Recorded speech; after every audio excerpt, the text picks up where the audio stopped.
Alright, how to protect your Platoon roster on Microsoft Excel. The first thing you have to do is open up your roster, go to File, where you see Protect Workbook, click on it, click on Encryption with Password, encrypt with password, and it's typing your password. Alright. And when you're done, OK. Retype your password, click OK, and you're done. Close it, save,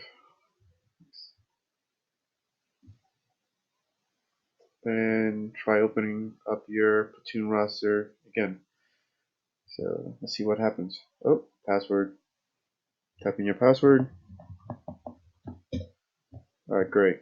Alright, this is probably good for DODs and UPL, etc. So have fun.